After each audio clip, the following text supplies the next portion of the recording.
Hello, TedX. So,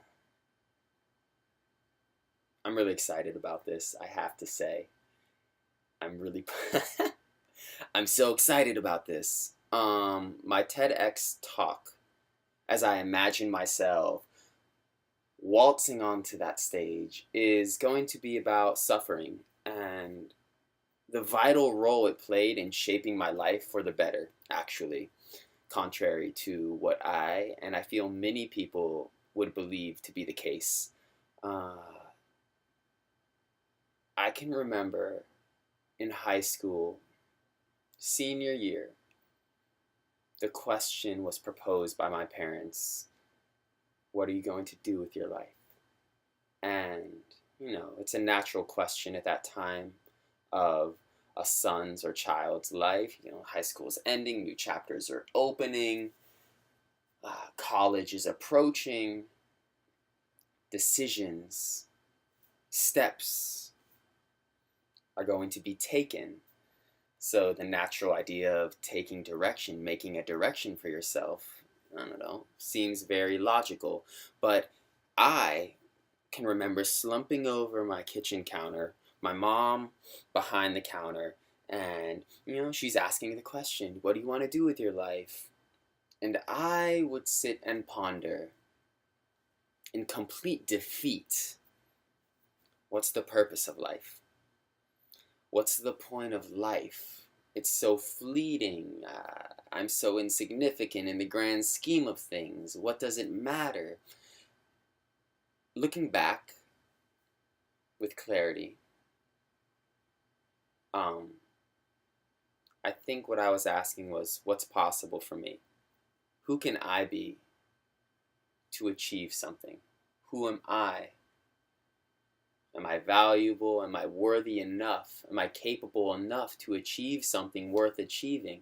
Which is, um, I don't know. It's sad to think that at one point in my life I thought that I was unworthy, that I thought I was invaluable, so insignificant to not even be worth a purpose.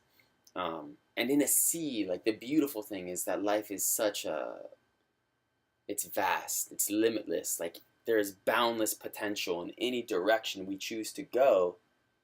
But in this state, this stupor of suffering, suffering, couldn't see a single one.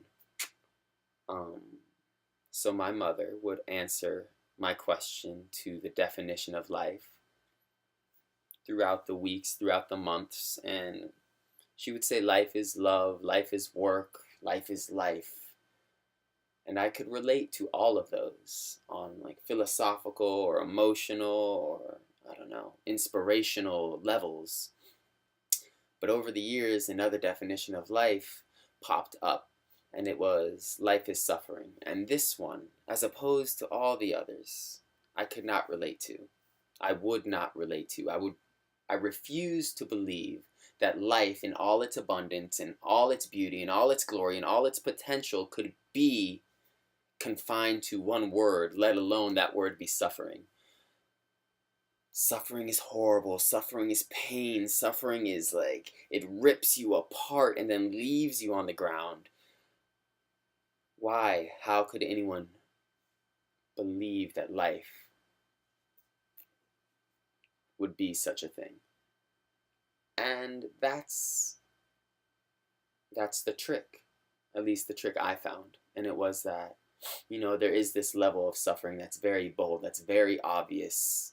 War, murder, rape, like acid attacks, like your face melts off. That is suffering. And still, even there are those that make that suffering a teacher to propel them into brighter futures. So even there, in that intensity, in that degree of suffering, it still emerges to be a teacher.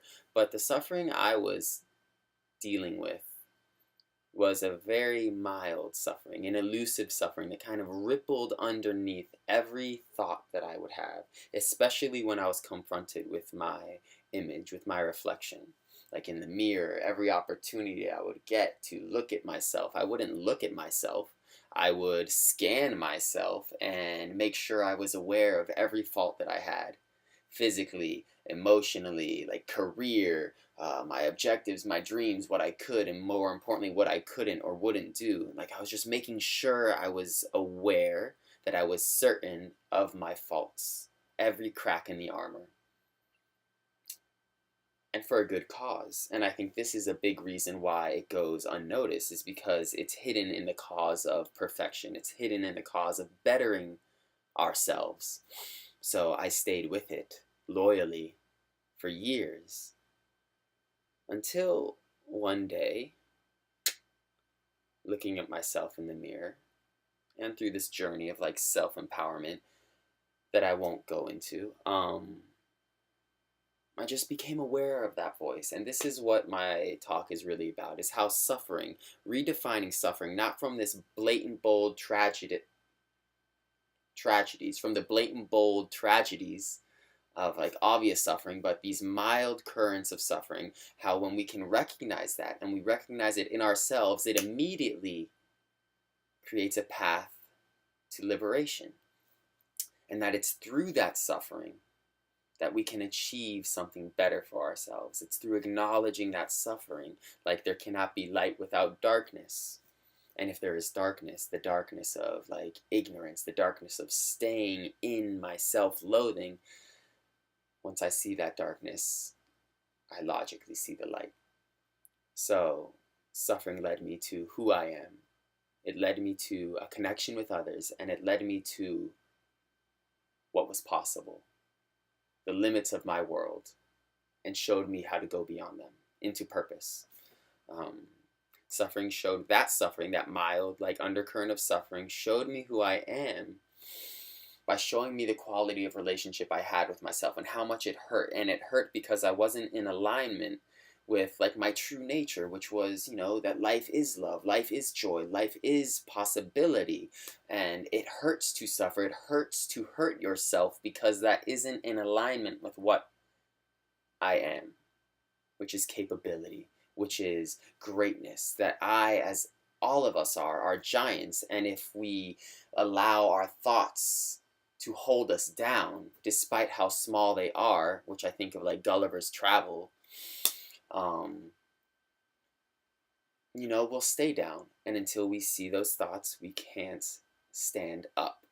And once I did that, once I became practiced with seeing myself with empathy and compassion, I was able, and I'm still like working on being able to see others, and to see others as they are, this willingness to see them and this willingness to be seen, which is like so well demonstrated in eye contact and our hesitation towards eye contact. Like if I'm at a red light and for some reason staring at the person to my left, like the second I sense that they're going to turn and look at me, like this instant reaction to look back away, any means necessary, avoiding eye contact. Why is that? And I've come to the conclusion that if I know that I'm being seen, if I see someone seeing me, my fear is that they'll see the same faults that I see in myself, and that hurts.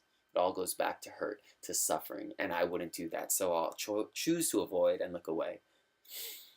But once I stepped out of that idea, that story of my lack, I could see people and like see them. And in that, there's this beautiful connection, this possibility to connect and live life and be with life. So that was the second point. Third point, through that connection with myself and with others, and this connection to life itself, that like I'm living a life. And now I can see, because I'm not fixated on my weakness, I can open up to others and life and my potential, and I can go beyond what I thought was possible into the impossible, making it possible because I choose to, because I'm free enough, proud enough, like capable enough, happy enough, joyful enough to take that step, to take that risk into the light. What else? I'm not sure.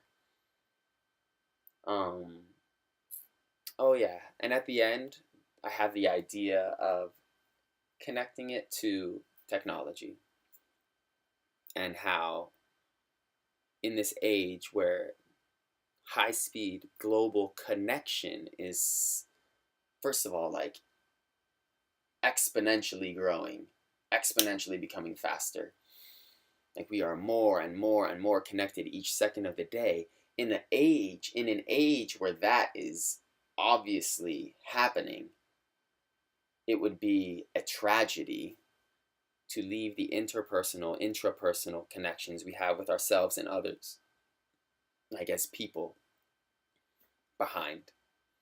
Like, what good is technology without a soul or a heart to direct it? It becomes very mechanical.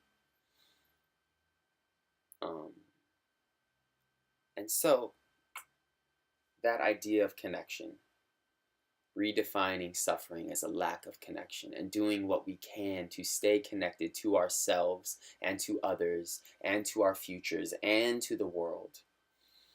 And suffering is what led me to that. So, life is suffering took a new shape.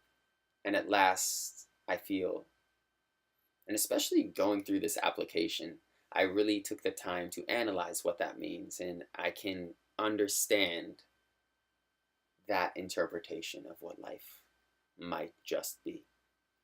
Um, Thank you so much. That was a little weird, but uh, fun and exciting, and another opportunity to, I don't know, excel, fly into possibility. Thanks again, and I'll leave you with that because I could just keep going on. Bye. Bye bye.